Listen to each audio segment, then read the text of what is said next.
Muy buenas tardes a todos. El Círculo de Arquitectas de Panamá les da la bienvenida al primer ciclo de conferencias homenaje a la obra y vida del arquitecto Leonardo Villanueva Meyer, con el tema Patologías e Historia, caso Archivo Nacional, por el arquitecto Rómulo Cerón.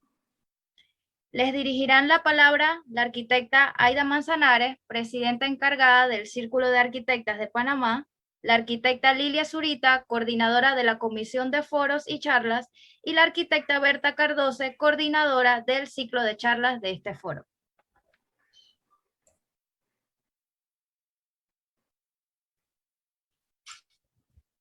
Arquitecta Aida, desactive el audio, por favor. Ok. Muy buenas tardes. El Círculo de Arquitectas de Panamá, asociación sin fines de lucro con 48 años de fundación, cumple con la misión de promover el mejoramiento profesional de sus agremiadas y contribuir con la labor de dar a conocer el legado arquitectónico en nuestro país y las personas que han intervenido en su concepción y construcción, potenciando la puesta en valor de las obras y haciendo visibles sus reconocimientos a los autores de las mismas. La contribución del arquitecto Leonardo Villanueva Meyer a la arquitectura panameña pone en evidencia la calidad de su carácter humanista y su nobleza al compartir sus conocimientos por medio de la enseñanza a los alumnos y en camaradería con sus colegas y afines. Su genio creativo quedó plasmado de manera especial en la obra que hoy nos ocupa y que se destaca como obra magna, el Archivo Nacional. Buenas tardes. Hoy iniciamos el ciclo de charlas que formarán parte del foro El arquitecto Leonardo Villanueva Meyer, su vida y su obra, como parte del homenaje a la labor desempeñada por este ilustre arquitecto, quien nos ha dejado múltiples edificaciones que se distinguen entre la diversidad de estilos utilizados por los que han forjado nuestro patrimonio edificado. El ciclo de charlas se estará efectuando por medio de interesantes y valiosas exposiciones brindadas por arquitectos panameños que compartirán con nosotros cada mes este viaje a través de su vida y su obra hasta culminar en la segunda parte de este homenaje, la exposición del mismo nombre, a realizarse en las instalaciones del edificio del Archivo Nacional desde el 1 al 30 de noviembre del presente año, en el marco de la exposición Panamá, Ciudad Entrañable, que realizará el municipio de Panamá con motivo de la celebración del bicentenario de la independencia de Panamá de España. Como escenario macro de la exposición del arquitecto Leonardo Villanueva Meyer, tendremos a la ciudad de Panamá, marcando la ruta desde el edificio del Archivo Nacional hacia los sitios en donde se encuentran estas edificaciones: Casco Antiguo, la exposición, Bellavista.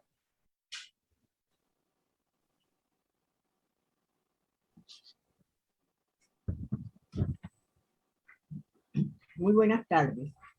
En el ciclo de conferencias que va a hacer el Círculo de Arquitectas por la obra del arquitecto Leonardo Villanueva, tenemos hoy el agrado de presentar al arquitecto Rómulo Cerón Calderón.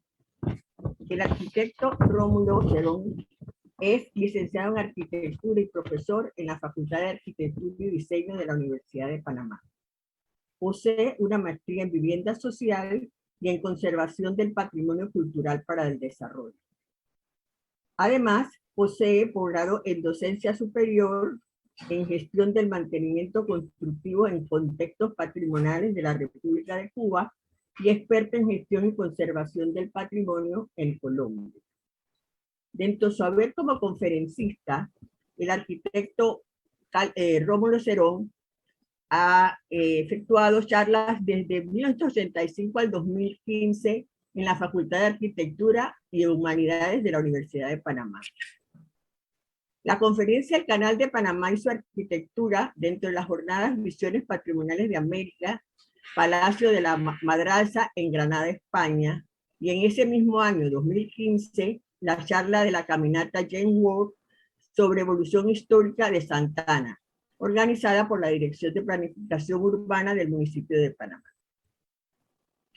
En 1916 expone sobre la vivienda de inquilinato de Panamá del periodo 1850-1950, un ejemplo excepcional de la arquitectura obrera en América Latina, en la Universidad Politécnica de Valencia. En el 17 es expositor sobre experiencias de investigación del Archivo Nacional, del módulo 3 de la Maestría en Conservación del Patrimonio para el Desarrollo Cultural en Managua, Nicaragua. Ha sido expositor de la conferencia Arquitectura del Canal de Panamá en la Facultad de Arquitectura y Diseño de la Universidad Rafael Landívar, ciudad de Guatemala, de la Asunción, Guatemala, en 1919, y ese mismo año fue expositor de casas de madera retrospectiva de 1850 a 1950 en el Congreso de Arquitectura de la Facultad de Arquitectura y Diseño.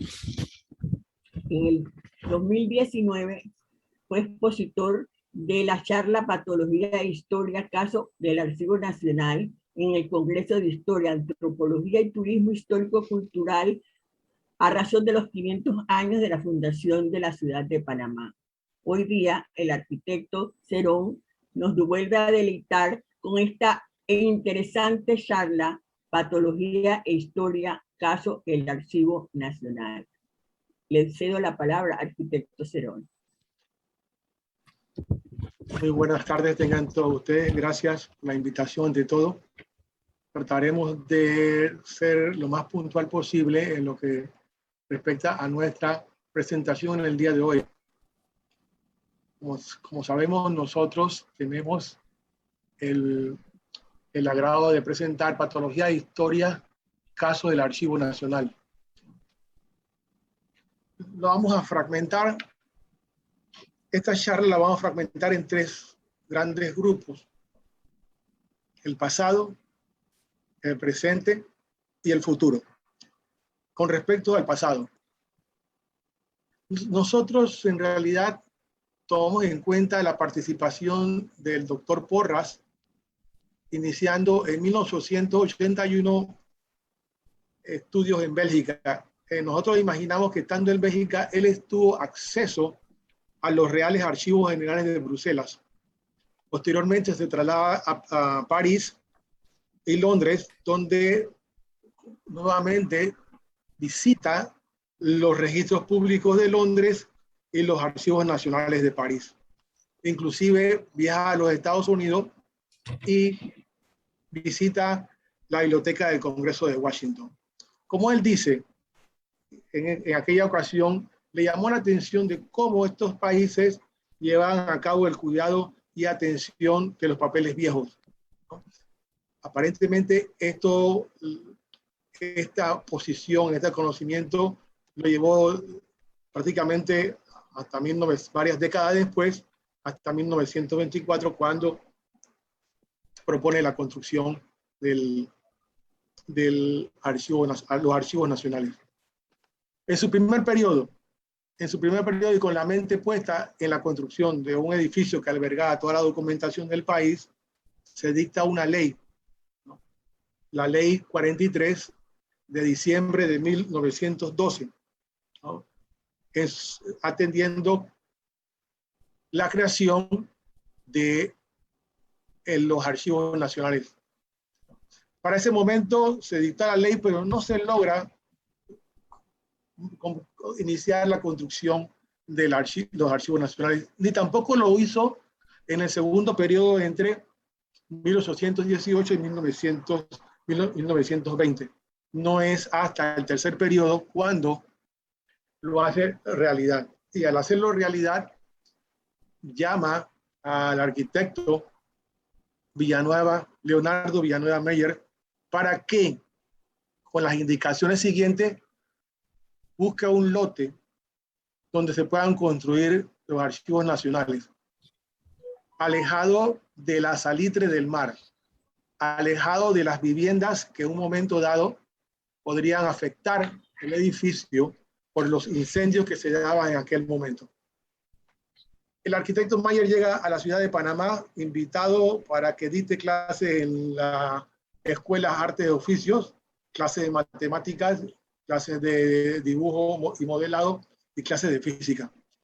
Entonces, el arquitecto se ve obligado a buscar unos lotes, porque el gobierno nacional en ese entonces no tenía lotes dentro del área urbana en aquel momento, sino que tuvo que negociar con los bomberos, porque el lote donde se encuentra hoy en día el Archivo Nacional pertenecía al Cuerpo de Bomberos. Nos imaginamos que hubo una transacción de cambio de lote, ¿verdad? Pero este lote que tenía los bomberos no daba para la capacidad que tenía proyectada el arquitecto Meyer, y se ve obligado entonces a negociar con la señora viuda de Gálvez, Manuela viuda de Gálvez, porque era la propietaria de los dos lotes que aparecen en la parte posterior, flanqueados por un callejón sin salida hacia lo que conocemos como la Avenida Primera. Ella le vende prácticamente fragmenta sus lotes en dos partes y se los vende al gobierno nacional.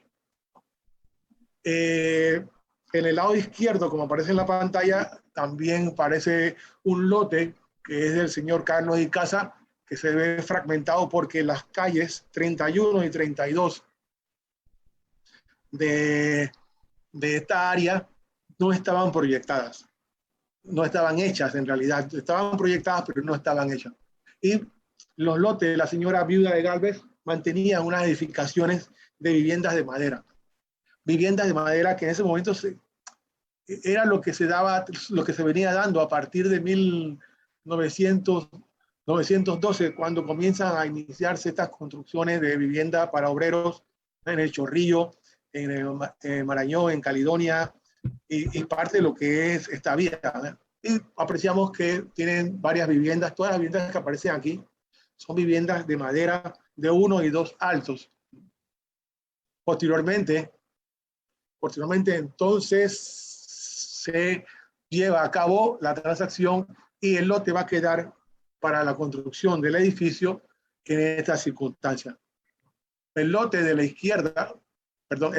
izquierda superior tiene aproximadamente 210.58 metros cuadrados, mientras que el lote, que es un trapecio en la parte superior derecha, tiene una capacidad de 186 metros cuadrados, ¿no? Entonces, el doctor Porras lo que hace es que, bueno, le da el visto bueno a la compra de los lotes 100, 101, 112 y 113 para la construcción de los archivos nacionales.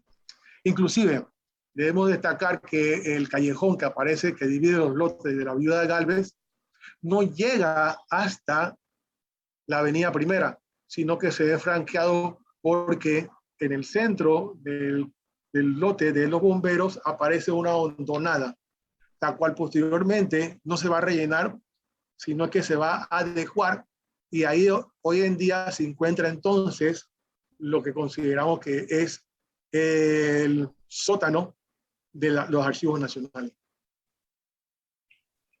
Los archivos nacionales tienen un sistema constructivo. Debo destacar que es el primer edificio en América Latina que se construye para este fin, para guardar la documentación de la nación y para protegerlos de la inclemencia del tiempo, los animales, los incendios, los efectos biológicos y climáticos.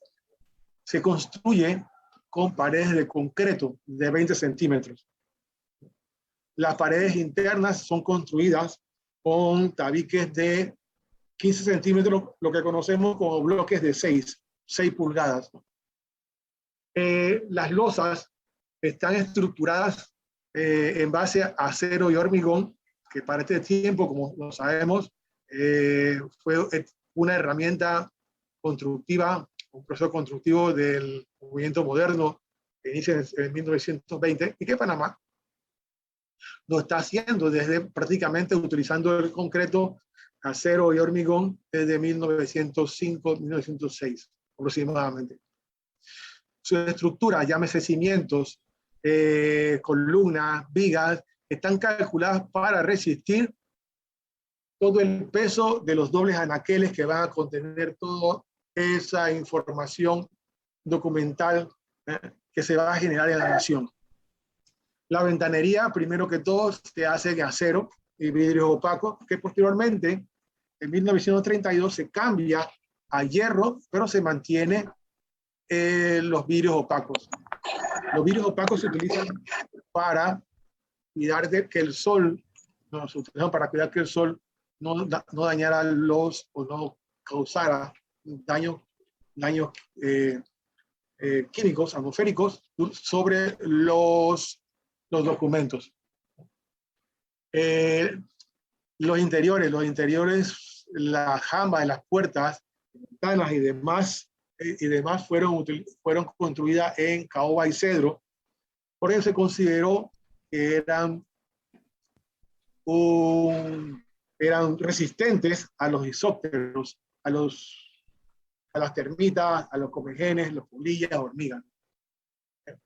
Y en la planta alta, en la planta baja, en realidad el Archivo Nacional no estuvo totalmente destinado al Archivo Nacional en ese momento, sino que se compartió con el registro público de propiedad y civil. Es decir, el área destinada para el registro de propiedad fue prácticamente todo el ala izquierda a partir del vestíbulo, y el ala derecha se destinó especialmente para el registro civil, dejando a última instancia un pequeño local para la notaría, y lo que resta sería para la dirección de los archivos nacionales.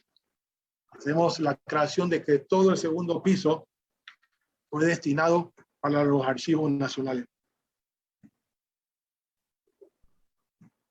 Tenemos un edificio historicista, muy agradable a la vista, con ciertas atenuantes, ¿no? con ciertas directrices que marcan su corriente arquitectónica. Los planos que aparecen aquí son planos que hemos extraído nosotros del archivo propiamente del Archivo Nacional, porque ellos tienen muy bien archivado parte de estos documentos.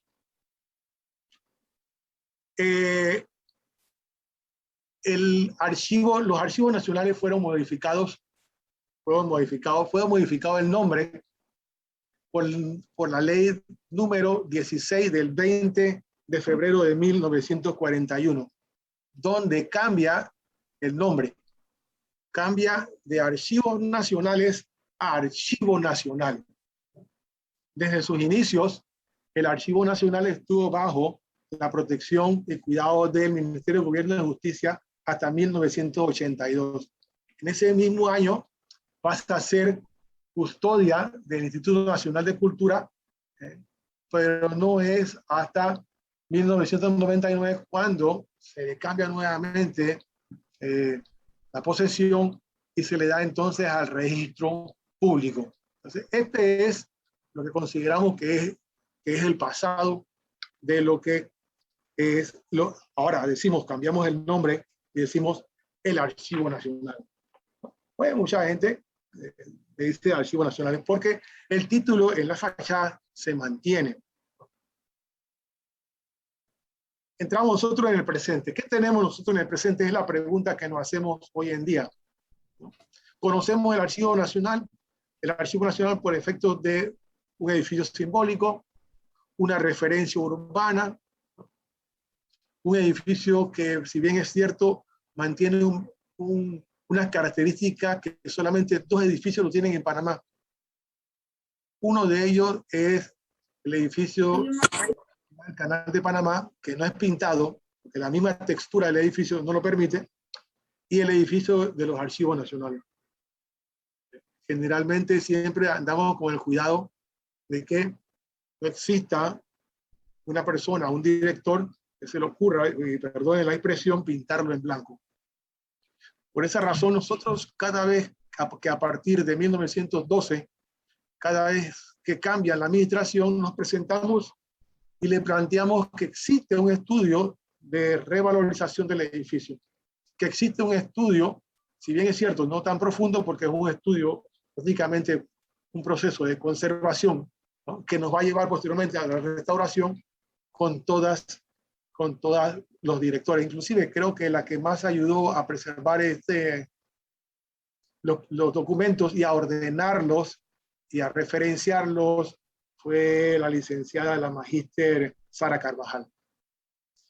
A partir de los otros directores, como veníamos diciendo, lo hemos conocido porque nos hemos presentado para ver en qué forma detenemos, por un lado, el deterioro del edificio y por otro lado, que se busquen los mecanismos para elevarlo a monumento nacional o que se plantee una restauración.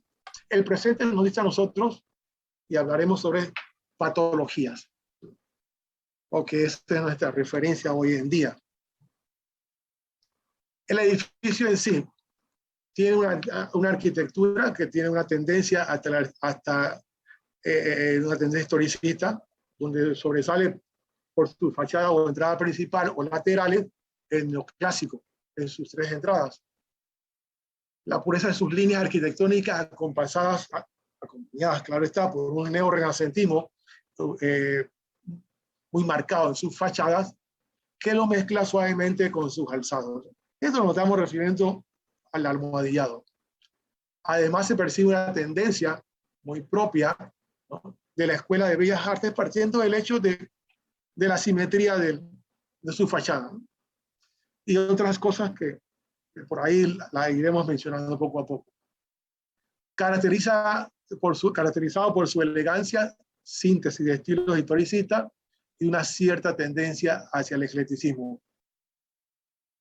Aquí aprendí algo de mi tutor y maestro, Eduardo Tejera, cuando me dice que definir un edificio, si es ecléctico o no, es mejor decir que es historicista. Nosotros no tenemos miedo al eclecticismo, ¿no?, porque el eclecticismo forma parte de esa fachada rica de todos estos movimientos que se venían dando hasta 1939 en Europa, y que en Panamá lo mantuvimos prácticamente hasta esta época. Creo que el último edificio con estas características fue la construcción de la Escuela Normal en Santiago. Entonces estamos hablando de un edificio con características historicistas muy bien marcadas, su belleza estilística, y poco a poco nosotros vamos a ir incrementando los valores del edificio con respecto a lo que no se ha hecho y lo que se puede hacer. El edificio siente ciertas patologías de desprendimientos. En los capiteles compuestos vemos que ya en el lateral derecho, tomando como referencia la parte frontal, se han ido desprendiendo poco a poco las hojas de acanto. Inclusive en los basamentos también hemos visto, referenciado, desprendimientos, humedades, ¿no?, que son prácticamente las patologías en las edificaciones. Las más comunes que tenemos son humedades, ¿no?, humedades, fisuras, grietas por el movimiento de la tierra, hacen decaer el edificio, su basamento. Con el tiempo, las filtraciones de agua producen corrosión, ¿no?, y las corrosiones pueden causar dos tipos de patología, ya sea la deformaciones o el desprendimiento. Aquí entonces nosotros vemos estas dos. Nosotros en el transcurso de la tarde de hoy no presentaremos las más principales. Hay unas que no vamos a presentar por el hecho de tiempo, ¿no?, porque el estudio no queda aquí, el estudio va más allá. Entonces estamos viendo que las estructuras que aparecen, los vanos que aparecen, las jambas que aparecen alrededor de las puertas y ventanas de las fachadas, fueron hechas a molde, con concreto chorreado. Y ya amerita una pronta desde 1912. Lo hicimos nuevamente en el 18 con una ONG que le quería presentar un proyecto de restauración al gobierno nacional ese entonces, y posteriormente trabajamos con otra ONG en el 1920 porque también se planteaba planteaban la restauración del edificio. En ninguno de los dos casos, nosotros actualizamos todo, pero en ninguno de los casos no pasó más allá de una entrega formal en la Presidencia de la República. Apreciamos entonces lesiones físicas causadas por el tiempo, la humedad, la suciedad, la erosión y por la ubicación que tiene el edificio y su constante tráfico, una contaminación que nos lleva a nosotros a cierto tipo de patología, ¿no? El edificio es rico en detalles arquitectónicos, más en sus molduras, cornisas, capiteles, alquitraves, canecillos, ¿no? Y esos detalles arquitectónicos son bellísimos, ya estando en deterioro son bellísimos. Ahora, figúrense si se le adapta o se le presenta un estudio totalmente de restauración. Las lesiones químicas son las que más afectaron el edificio, pero no tanto. Ya veremos cuáles son las que más afectaron el edificio, ¿no? La tinción es un proceso químico que se da producto de la oxidación y corrosión de los metales. En este tipo, en la primera toma superior izquierda, es producto de hierros que están sosteniendo acondicionadores de aire. Y el liqueo, el leak del agua constantemente sobre la superficie, lo que hace que crea una pátina que posteriormente va a dañar poco a poco la superficie de la estructura. También hemos encontrado en muchos aspectos fisuras y grietas, tanto a lo interno como a lo externo. Y estas fisuras y grietas se dan por varios motivos. Por los cambios atmosféricos, inclusive el tratamiento que se le da a los interiores, llámese picar paredes para instalaciones eléctricas, esto provoca la fisura y posteriormente las grietas que terminan siendo desprendimientos. La alveolización hemos encontrado bastante porque las paredes ya están perdiendo esa textura original. Con respecto a la alteración cromática, son productos de la humedad e igualmente las eflorescencias, que es cuando la humedad se concentra y aunque llegue el verano, tiende entonces a manchar las paredes. Esto nos da una idea prácticamente de la condición que está. Los aspectos contaminantes, se crean costras. Las costras son evidentes a la distancia porque convierten el edificio en detalles oscuros y negros, ¿no? Las costras generalmente son la acción directa de las lluvias que en conjunto con las contaminaciones ambientales van creando una capa sobre estos detalles y que se diferencian con la alveolización y con la costra, ¿no? Aparte de que muchos detalles también hemos encontrado más en las cornisas superiores y en los canecillos, lo que consideramos como el moho, ¿no? Que es también totalmente destructivo para esto. Tenemos nosotros en este aspecto estas como principales, ¿no? Aparte de que también encontramos las peores. Con respecto a los balcones, trataremos de verlos en la parte interna, pero los balcones acumulan mucha humedad, a tal punto que la humedad lo que produce son desprendimientos y oxidaciones, corrosión, y nos lleva a lo que llamamos alveolización o tinción, ¿no? Pero uno de los daños más frecuentes que se han venido dando a través del tiempo son las alteraciones antropogénicas, ¿no?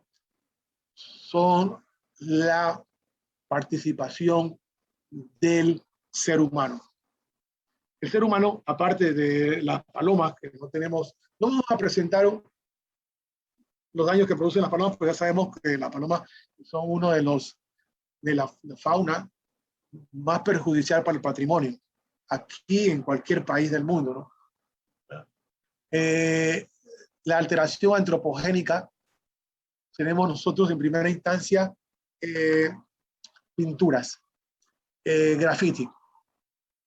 El hombre tratando de reproducir por medio de un repello, ¿no? Algunos desprendimientos son causantes de esta alteración. Inclusive se ven repellos malos que han quedado sobre las paredes. Y lo vemos en el lado derecho, la última, donde vemos inclusive algunas alteraciones en las paredes para introducir algún tipo de hierro. La electricidad, ni se diga, porque la electricidad ha sido una de las partes posteriores del edificio que ha causado mucho daño. Aquí tenemos las alteraciones producto del hombre, ¿no? De la acción humana, indescriptiblemente, ¿no? Aparte de que estas fotografías que fui a actualizar nuevamente en estos días para esta charla, me prohibieron tomar fotografía, al cual tuve que entrar y hablar con la persona que estaba en la puerta, policía, porque le decía yo en estos momentos que el edificio es un orden público, una institución pública. Así que una fotografía no va a dañar para nada el edificio si ya está totalmente deteriorado, como lo pueden ustedes apreciar aquí. Las instalaciones eléctricas, considero yo, son los factores más, tanto internos como externos, tampoco lo vamos a obviar la parte interna. Son uno de los daños que más se han dado en este edificio. En la azotea, este edificio fue diseñado para 3 plantas, las cuales cuando subimos a la azotea ustedes van a ver las espigas a una altura aproximadamente de 80 centímetros con repellos, ¿no? Se ha hecho un molde de concreto y repello para protegerlos de la inclemencia del tiempo. Pero los aspectos bióticos, flora y fauna, en este caso la flora, en la azotea donde acumula mucha agua, porque no funcionan muy bien los drenajes, encontramos musgos, en ciertas ocasiones hemos visto hongos, ¿no? Plantas que crecen, ¿no? Por todos lados, ¿no? Lo que respecta a cuando tienen accesibilidad, estos microbios tienen accesibilidad a la humedad. Entonces se crea este tipo de patologías. La parte principal de la entrada, hay un emblema que reza lo siguiente: fue construido por el presidente de la República, doctor Benjamín Porras, para custodiar los documentos nacionales, inaugurado el 15 de agosto de 1924. Entonces estamos apreciando nosotros lo que es la ventana, que originalmente sí estaban pintadas en negro. Nosotros hicimos una cala ahí, pero y vimos que generalmente han sido pintadas varias veces y mantienen los vidrios alambrados. Estas son las patologías externas. Vamos a entrar a lo que es el interior del edificio. En lo que respecta a su vestíbulo, tiene en la parte superior un tragaluz que alimenta de luz natural, ¿no? Y en cierta forma ayuda a eliminar un poco la humedad, el olor de la humedad, ¿no? Porque las humedades van penetrando todos estos conductos que ya están intervenidos por la oxidación y pasan entonces a englobar lo que son las pinturas internas, rajaduras, inclusive pequeñas grietas y fisuras, ¿no? En lo que respecta a la pintura, bueno, han querido como reinterpretar la textura original ¿no? Una serie de pinturas no muy bien trabajadas. Vemos entonces la humedad en las paredes que se refleja tanto en las escaleras como en las oficinas centrales, que posteriormente vamos a ir viendo poco a poco. La intervención humana con respecto a la electricidad en los interiores, vemos entonces todos estos cómo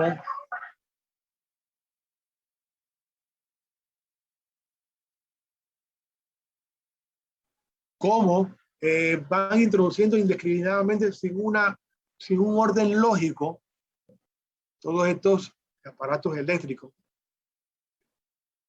cámaras, sistemas de condicionadores de aire, sistemas digitales, llámese alambrado de computadoras, aire acondicionado, condicionadores de aire, perdón, condicionadores de aire, etcétera, etcétera. Pero aquí vemos entonces en el piso superior cómo las filtraciones de la azotea, ¿no?, han deteriorado los interiores y se ha caído en cierta forma, en cierta parte hay desprendimientos del repello. Inclusive los aires acondicionados mal instalados, lo que han producido en la figura izquierda superior, que el agua se filtre, ¿no?, por producto de mantenimiento, ¿no?, y vaya dañando poco a poco entonces las maderas.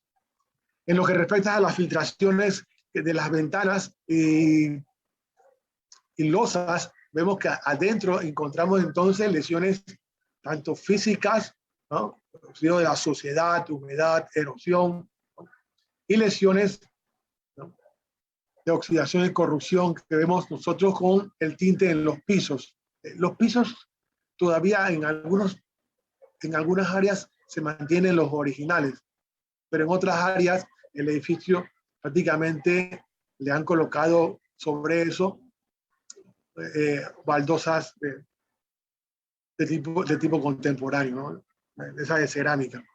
Estamos viendo nosotros lo interno del edificio, cómo se mantiene deteriorado.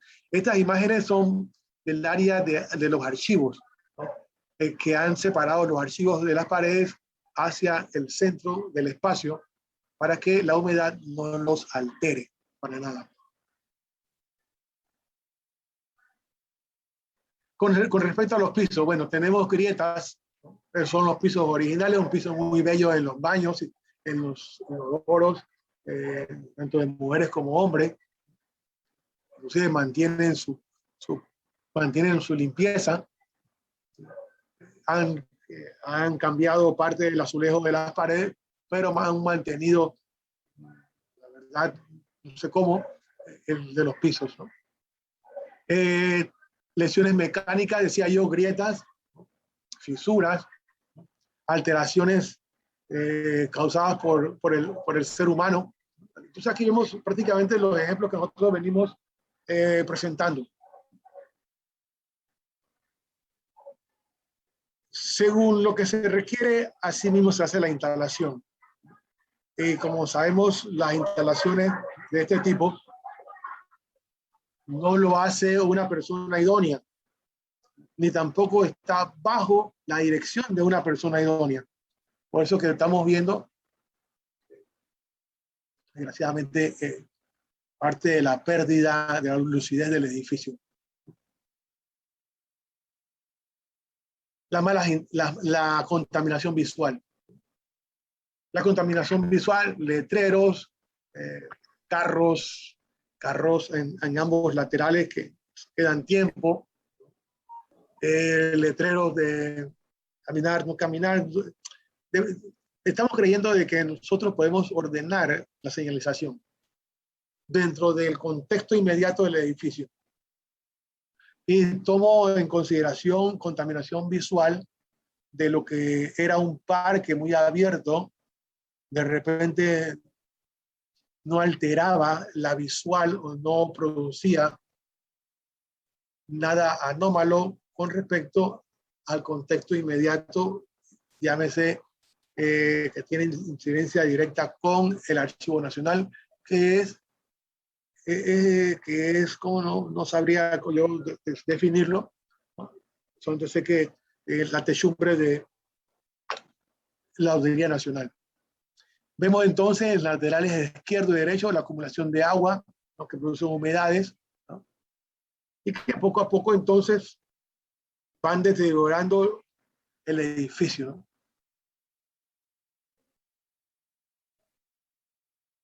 Nosotros en el estudio nosotros hicimos esto con sistemas, ¿no?, que llamamos un poco arcaicos, ¿no? Porque no teníamos la tecnología para hacer esto en ese momento era muy cara, ¿no?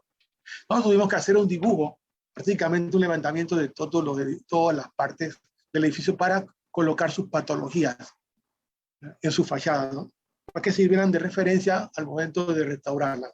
Claro, al momento de restaurarla había que hacer una actualización por efecto de que los daños siguen creciendo.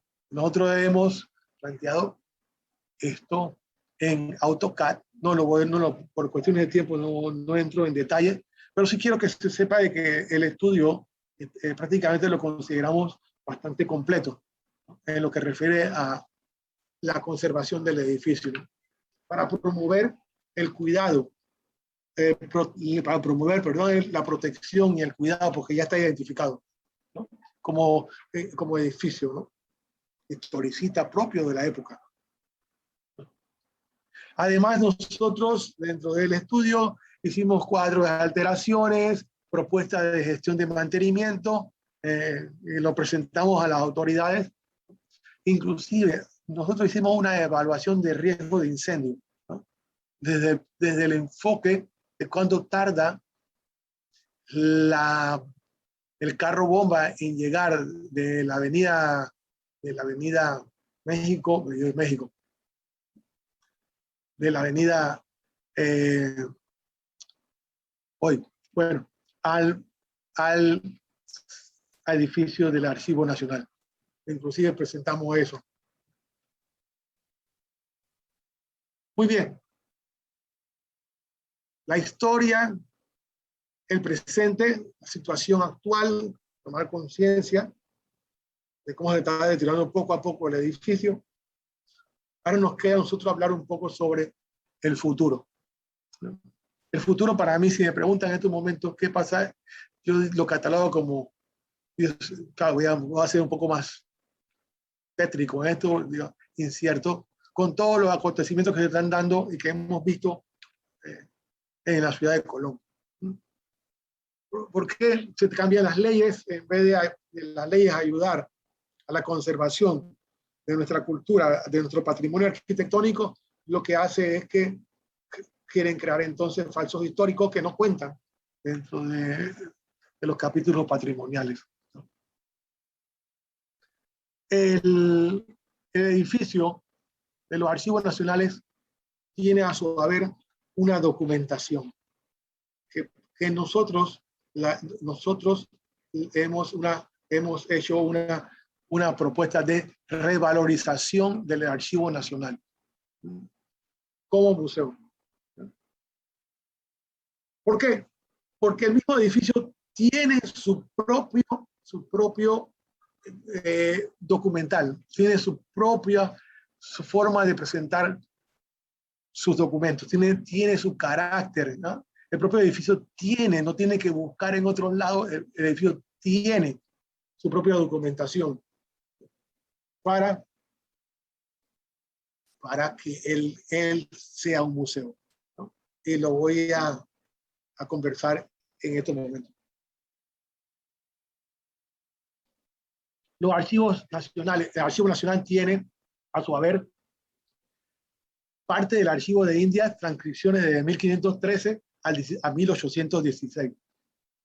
Tiene tratados como el Bono Barila, la guerra de los 1000 días, tiene planos de la ciudad, tiene documentación histórica, ¿no?, del siglo XIX, ¿no?, periodos de la convivencia en Colombia. El futuro, qué bonito. Y dice revalorización de archivos. Sí, Una cantidad de mapas, no te iba a decir, Perdón, ¿alguna pregunta? No, parece que alguien entró con el micrófono abierto. Sí. Ah, ya, pensé que era una pregunta.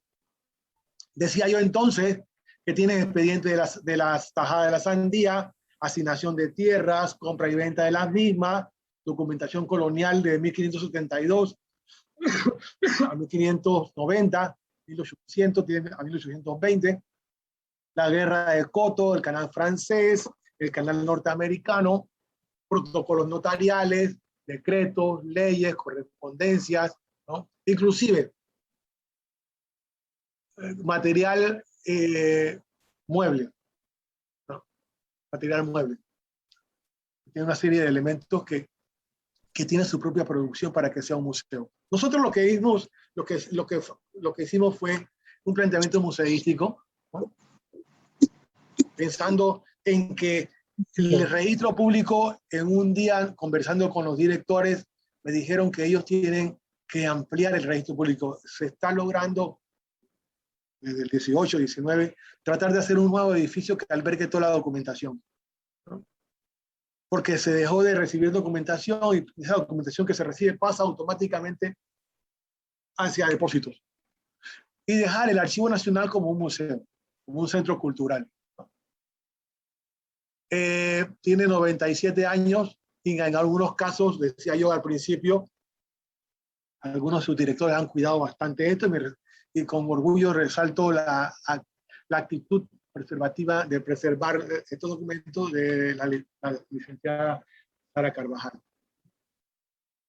Y estando yo haciendo una referencia con las ONG, ellos en un momento dado, ¿no?, hicieron dentro de lo que eran las salas temporales, ¿no?, ellos hicieron una sección.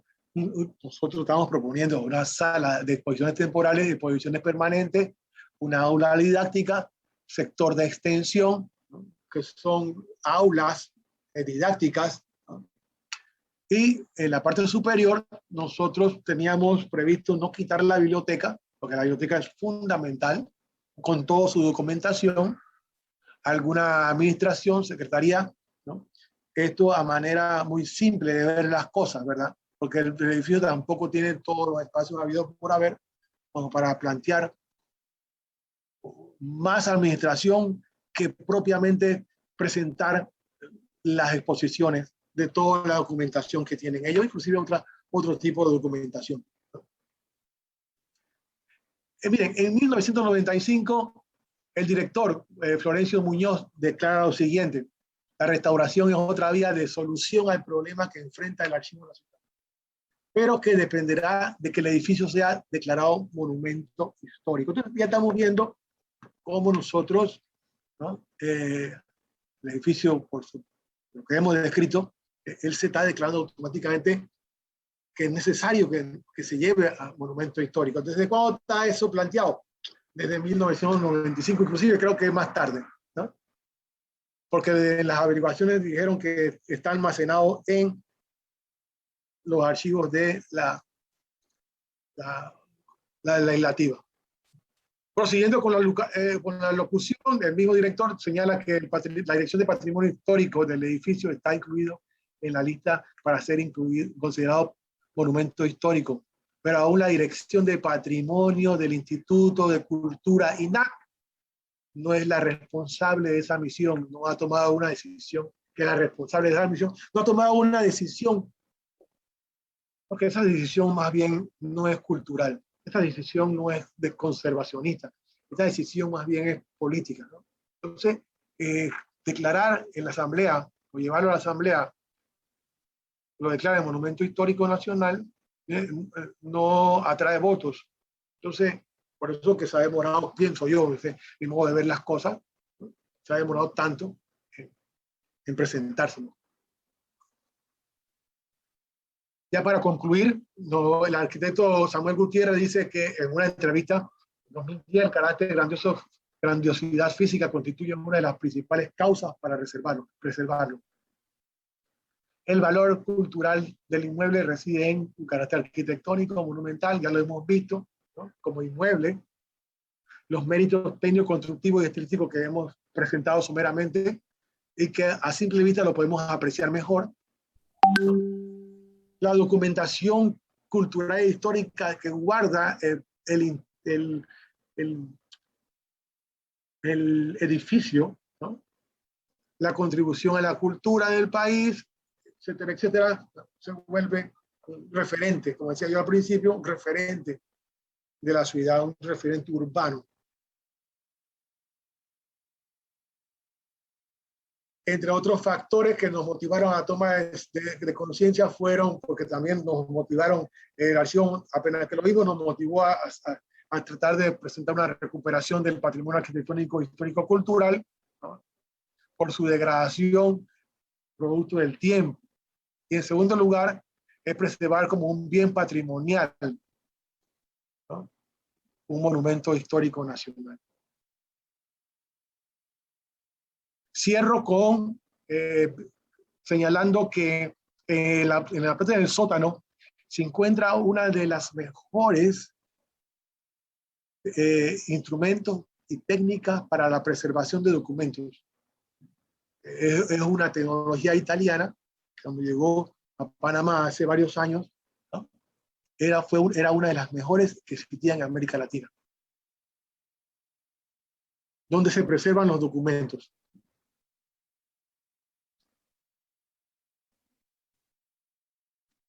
Y ya para absorber y dar las gracias, agradezco por la invitación al Círculo de Arquitectas, a la profesora Aida Manzanares, perdón, a la arquitecta Aida Manzanares, por la invitación, a las arquitectas Lilia Zurita por todo el apoyo que nos dieron, a los que están tras bastidores. Quiero agradecer a la profesora Berta Cardoso la presentación. Quiero agradecer a todos los que nos han acompañado en la tarde de hoy a ver el futuro que queremos presentar con respecto al Archivo Nacional.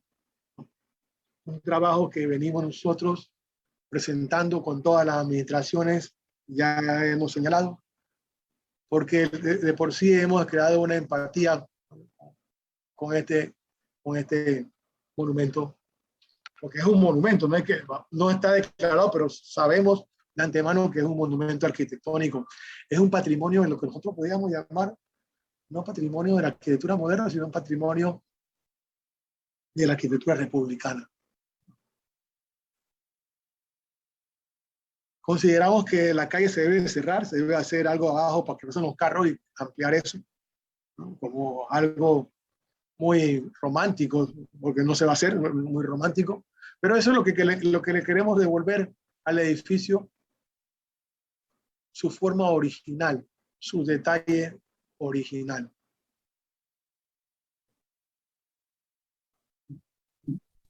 Bueno, muchas gracias, arquitecto Cerón, por su excelente charla, que sé que a muchos les habrá motivado, igual que a mí, ¿verdad?, cómo se puede hacer la recuperación de los archivos, del Archivo Nacional.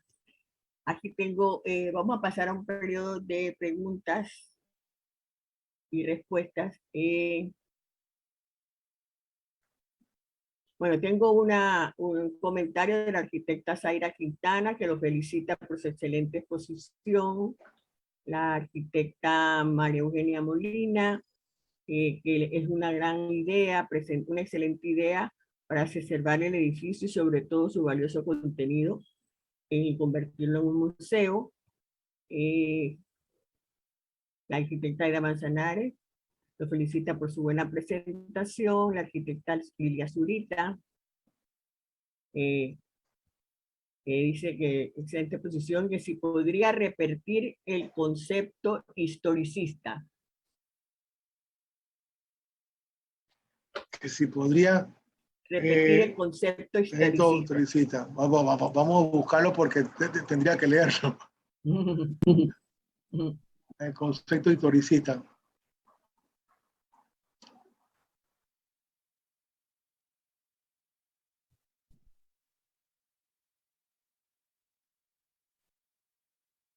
Me imagino que se refiere a este escrito, ¿no? El edificio presenta una arquitectura con tendencia historicista. El historicismo viene del siglo XIX y prácticamente termina en 1939, con el inicio de la Segunda Guerra Mundial, porque los países en conflicto mantenían esta disposición arquitectónica para referenciar el poder político y militar. Por eso que tenemos una fecha de terminación. Historicista porque viene de una corriente habla mucho del neorrenacentismo, del neogótico, del revival reps, renacimiento griego, ¿no? El neomudéjar, una serie de cosas, pero aquí nosotros antes nos hemos inclinado hacia el neorrenacentismo y el neoclásico, sabiendo que existe cierta influencia de la Escuela de Bellas Artes de París, ¿no? Sus purezas y líneas arquitectónicas, como lo hemos visto, bueno, no lo hemos visto tanto, pero ya lo reconocemos, ¿no? Acompasado con estas con neorrenacentismo que se mezclan suavemente en su alzado, porque hay un equilibrio arquitectónico, estético en el edificio. Villanueva lo supo llevar a un plano de equilibrio muy formal, muy estético, donde todas sus partes se unen, se van uniendo unas con otras para no rivalizar entre ellas y sobresalir cada uno de estos aspectos decorativos. Además, se percibe una tendencia estilística de la Escuela de Bellas Artes hacia alusión a la simetría de la fachada, ¿no? Otros aspectos también, como el poderío, la escalinata, que también hay una referencia muy institucional, ¿no?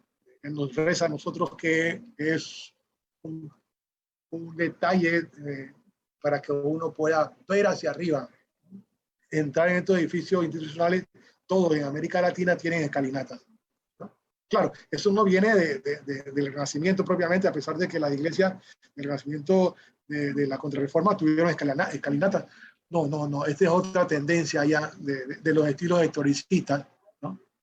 Y que nos lleva en determinado momento a señalarlo como eclécticos. En realidad son eclécticos. No sé si respondí a la pregunta del arquitecta. Bueno, arquitecta Zurita, ha quedado aclarada la pregunta. Sí, muchas gracias, Rómulo. Precisamente que me llamó la atención cuando lo mencionaste y la verdad es que quería como estar segura de lo que había entendido, ¿no? Porque creo que al principio cuando te referiste al término historicista, dijiste que por tu mentor, el arquitecto Tejera Davis, habías aprendido que cuando tienes que calificar un edificio, pero esa partecita fue la que me quedé en blanco, que como que preferían llamarlo historicista para no encasillarlo en un concepto como de neoclásico o de ecléctico, y quería saber si eso fue lo que entendí. Gracias. Sí, prácticamente sí lo entendiste bien, ¿no? Sí, estamos bien ahí. Muchas gracias. Bueno, de Patricia de Wolchon, felicitaciones por su estudio. Esperamos que todo su trabajo y contribuciones faciliten a los encargados en convertirlos en un museo. La arquitecta Almiralba, felicitaciones Rómulo. El arquitecto Roberto Sánchez, felicitaciones al arquitecto Rómulo Cerón por su charla muy completa. También se les llama en los libros de historia de arquitectura el revival o el revivir clásico. Eso es como creo que fue por la pregunta de la arquitecta Lilia. Y luego le dice el arquitecto Sánchez también que está muy de acuerdo con el arquitecto Cerón, que es de nuestra primera arquitectura republicana. Luego el arquitecto Orestes Peñafiel lo felicita por una excelente ponencia, y de allí pues ya no tengo más ni comentarios ni preguntas. Entonces, si no hay más comentarios ni preguntas, Le quiero agradecer al arquitecto Cerón su exposición, que sé que para muchos les ha llamado la atención. Yo creo que el punto de vista del arquitecto Cerón de presentarnos todo eso nos lleva a concientizarnos que tenemos que valorar el edificio y tratar de que se constituya patrimonio histórico y que se le hagan todas los acondicionamientos o restauraciones que haya que hacerle al mismo. También creo que esto, personalmente, para resumir, que su posición de convertirlo en un museo, como él mismo lo dijo en la charla, que ya la documentación está allí, lo que debe salir de allí, y si no le entendí mal al arquitecto Cerón, es la parte administrativa. Entonces, creo que si este es el pequeño resumen que puedo hacer de la ponencia del arquitecto Cerón, con esto damos terminado la charla del día de hoy, y nuevamente le agradezco al arquitecto Cerón su exposición.